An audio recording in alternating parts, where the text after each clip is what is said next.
we're going to transition into a bit of a talk around some recovery, and we want to take a look at 3 of the most popular recovery trends that are out there.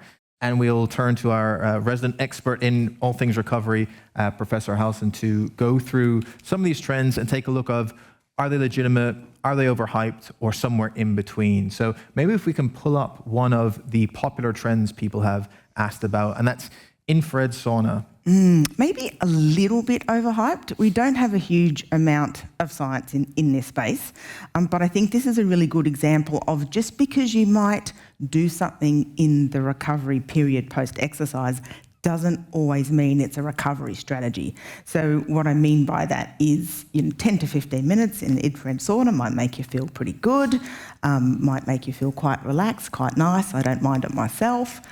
But spending 30 or 40 minutes in an infrared sauna might be a whole other story. A passive stress, dehydration, that ain't recovery. So I think we need to be a little bit careful about some of the durations and the types of things we're doing in that recovery period.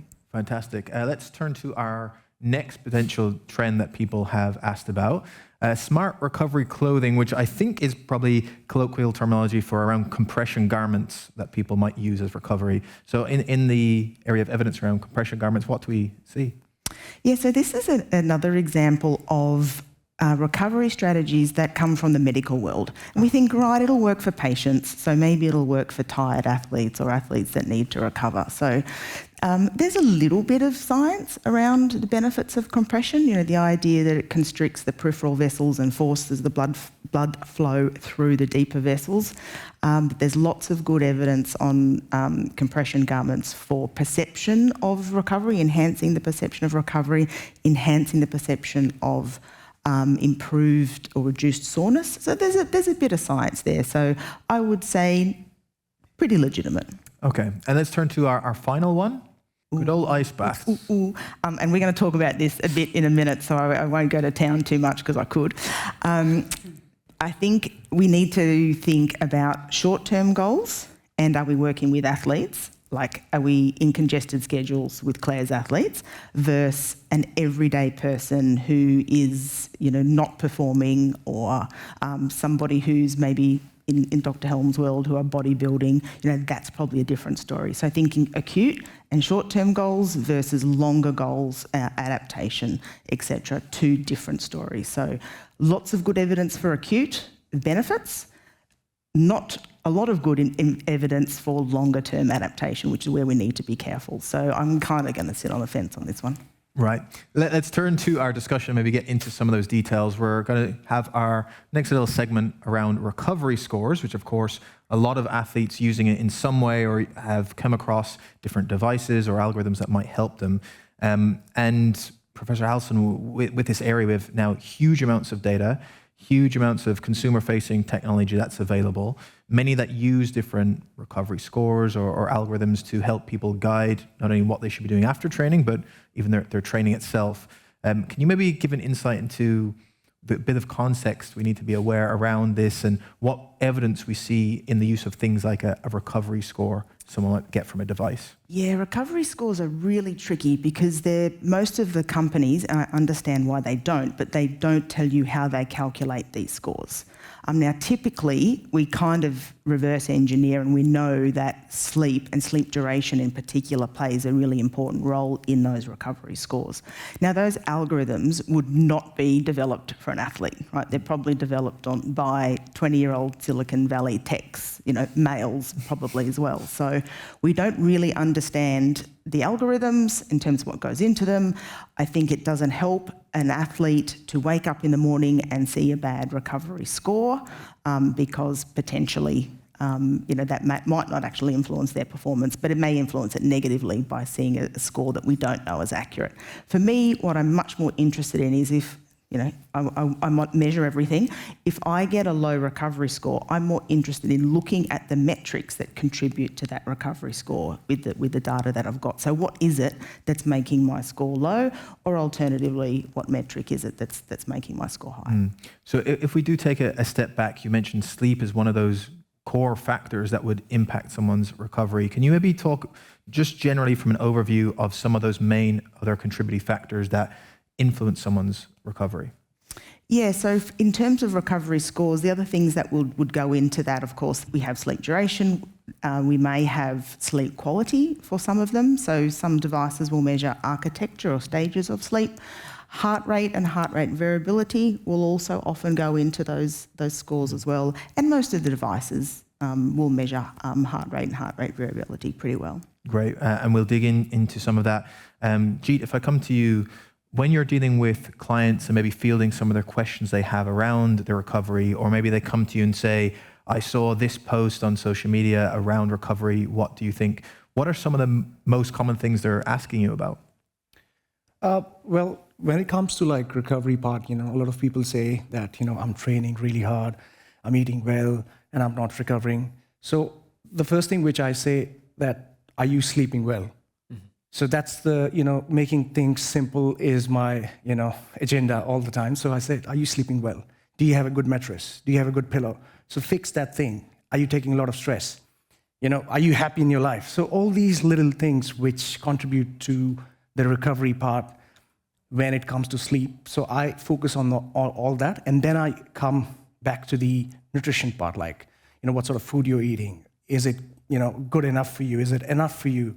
The micronutrients, the quality of food, what sort of food you're taking. Some people take, like chicken, which is, I would say like not up to that mark, because I always ask people to go either free range or, better quality chicken protein sources. So it just adds in a little, small little things. So this is what I usually tell people to, focus on rather than, just contemplating on other things. Great. Yeah. Professor Phillips, if we think about these things that influence recovery and specifically focus in on nutrition, most people probably accept, nutrition is important, but what specifically about nutrition is playing a role in recovery? If we have a hierarchy of the things that matter most, what are actually directly helping us recover? Yeah, I spend a lot of time trying to explain to athletes that all the training that they do is fantastic, but all the good stuff actually happens in recovery, because if you're going to rehydrate, you need to do that first. If you need to refuel, there's the carbohydrate aspect that we've talked about a little bit already.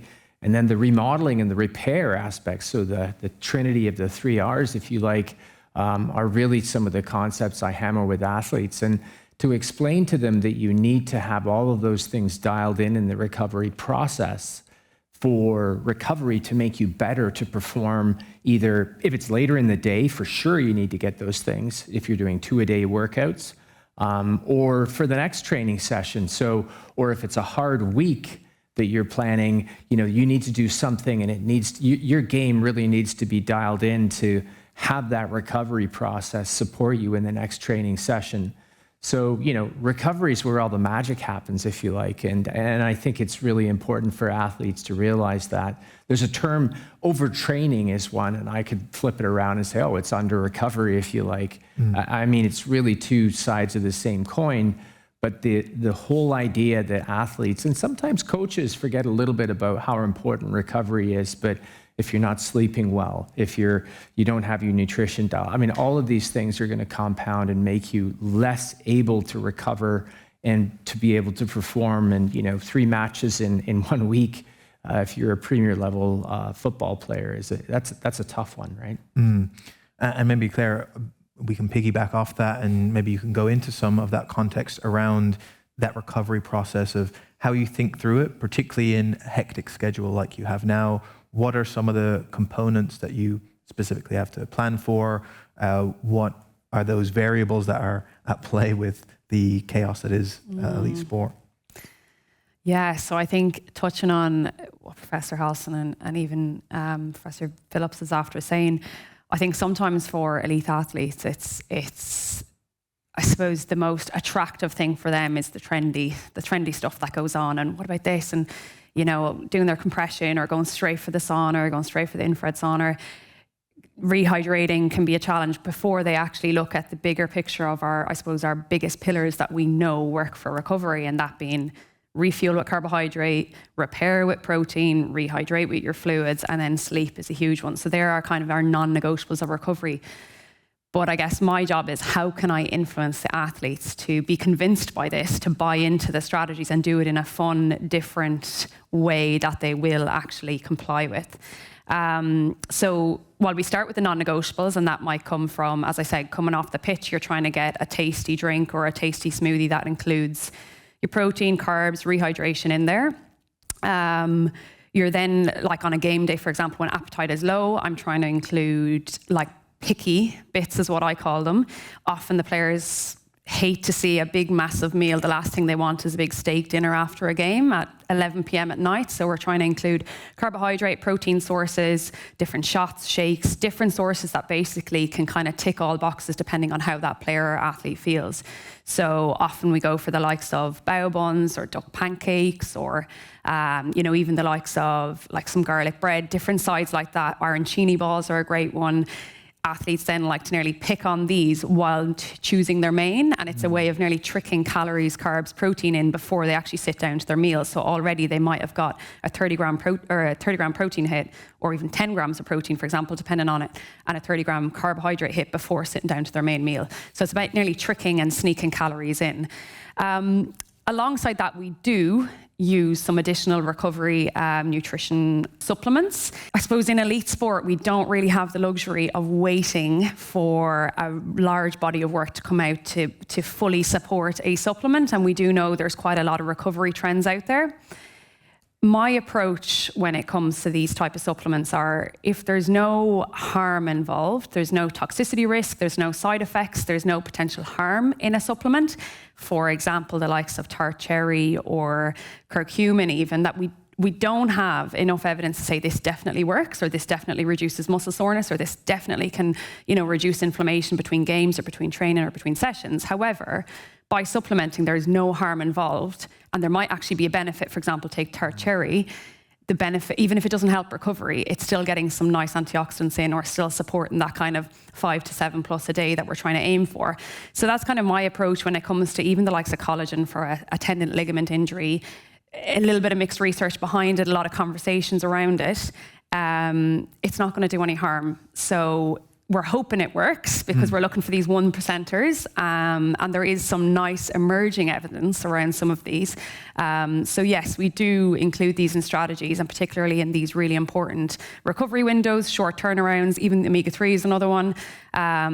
Use that, and often we do see in athletes, they do have a low omega-3 profile. A lot of them don't like fish. We face a lot of picky eaters. They don't like the smell of fish. They don't like the taste of fish. They love meat. They love chicken, but do not like fish. So I suppose our job is to try and find ways of getting omega-3 in, not from fish, but even with supplements, I face some issues that I can't swallow the size of that supplement, the size of that pill. Oh, it's going to go down the wrong way. This is what I hear. So we're trying to find ways of, okay, if you don't take the pill, if you don't eat fish, how can we get it in? And, maybe it's through using drinks, or it's through using different sources. So yes, we try use as a holistic approach as possible, going after our sleep, nutrition, and then there's obviously the other recovery modalities used, but it's a whole MDT approach here to try get recovery and buy-in from the players, and keeping it fun, keeping it new, keeping it exciting, keeping different sources, and keeping everybody basically ticked from all angles. Yeah, that's a tremendous point, and I think it speaks to the idea of that evidence-based practice that maybe is sometimes misunderstood, that we want to be evidence-based, but it depends on what context it's being applied. You might do one thing with trying to get that 1% from an elite sport context, but it's not to say you would make those same recommendations to everyone should prophylactically use this, because it might not be worth that potential risk. So that's really, really interesting to use. So maybe to round this out, Professor Phillips, when we do come to some of the evidence we have from the nutrition side, what would you say are like those top tier things that everyone, even if they're just training generally, can do that we know from nutrient-wise that they should tick off? Yeah, I come back to those 3 R's, right? So rehydrate, refuel, and repair. The repair part is really, that's what I study. It's what I think is really important. You're going to notice that over the long term. So that's high quality protein and as close to the proximity of finishing exercise as you can, but obviously throughout the day as well. So to Jeet's point that he made earlier. So fantastic. Professor Halson, then when it comes to some of the things that we see that are promoted around recovery and some that have good evidence. Can you maybe remind us in around that hierarchy of things that you would say from an intervention standpoint are definitely going to be useful to include as part of recovery, and then some of the ones that you might think have lesser quality evidence? Yeah, so I think, and when I talk to athletes, I talk to them about this recovery pyramid that you can see there, and the basis of it is that the strategies that we have most information on, and that's sleep and nutrition, and that should be a foundation. I put sleep at the bottom of the pyramid thinking it's a little bit more important, and the only reason I do that is because we spend more time in a 24-hour block of time doing that. But I absolutely agree that nutrition and sleep are the foundations of good recovery. And then we move up into some of the other strategies that have good evidence, but ice baths, compression, massage, those kinds of things where it's not as strong, but we've got some evidence. And then at the top, we've got some of the other strategies that are just, there might be fads or there's minimal scientific evidence. So if an athlete comes to me and says, I want to do some sort of strange recovery strategy that they've seen on the internet, I'm like, well, how are you sleeping? How are you eating? Are you doing your other things right? And then if that's the case, and as Claire said, if we don't think it's going to cause any harm, you go for it. But if they're not doing the foundations and the fundamentals right, doing a 10 to 15 minute recovery strategy a couple of times a week is not going to help them. And one of the biggest issues is, and Claire was talking about behaviour change and trying to get people to do things, is especially things like prioritising sleep. It's not seen as cool, right? It's not seen as the new fancy gadget that's going to solve all your problems. But there is nothing like sleep to solve all your problems. So I think just getting that information across that. There's strategies that you can do, but let's get these fundamentals of good sleep and good nutrition right. One of the things that people ask about in relation to the recovery scores specifically is the risks that some people buy into that number too much on one specific day, right? They see a number and it comes in low and then think that means, I can't train today because I won't be able to recover, or rather than seeing it as maybe a useful piece of information. Now, in many cases, it can correlate quite well, but there might be that risk of making choices that you otherwise wouldn't make. Is this something that you've seen in practice with athletes, and how would you warn them against that? Yeah, there's a few different things that you can do. I mean, different devices, if you've got certain software, you can actually restrict what the athlete sees on the app. So you can get them to only see the things that you think are important and relevant, and often will take the recovery scores out of the picture so they don't see it. I also tell athletes to, one, don't compare it amongst themselves, because everything's a competition, right? If you're an athlete, it's a competition. So they compare among teammates. I suggest don't do that. And look for long-term changes. So especially when it comes to sleep, which is, as I said, one of the fundamental variables that goes into these scores, let's not pay attention to one bad night. Let's look at, okay, if you're having 3 or 4 bad nights and you're starting to see your scores change, then maybe that's worth looking at. So looking at longer term changes within yourself. But I will say that personal experience for me is once I woke up and I felt terrible, and I was waiting to look at my app to see how badly I slept or how bad my recovery score, and it was super high. And I'm like, what's going on here? And I was working down at the tennis. It was Melbourne. The Aussies in the room know it's hot.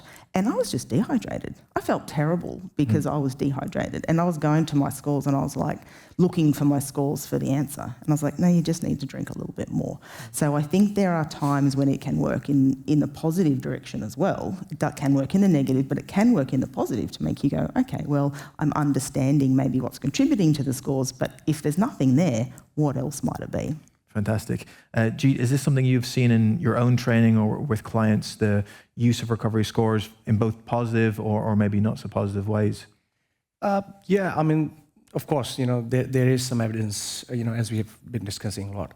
But again, coming back to the same point, I always say, hey, don't focus on all these. Just focus on the simple things, which is your sleep, your diet.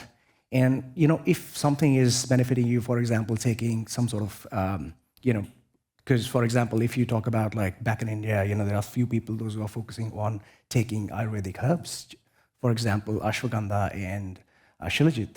Yes, they could be very little evidence in supporting in the recovery part, but there's no harm in taking something which, doesn't give you any sort of side effects.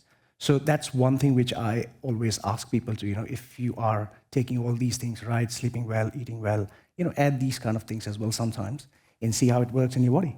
Great, thank you. And as we conclude this session, maybe a round of applause for our experts here.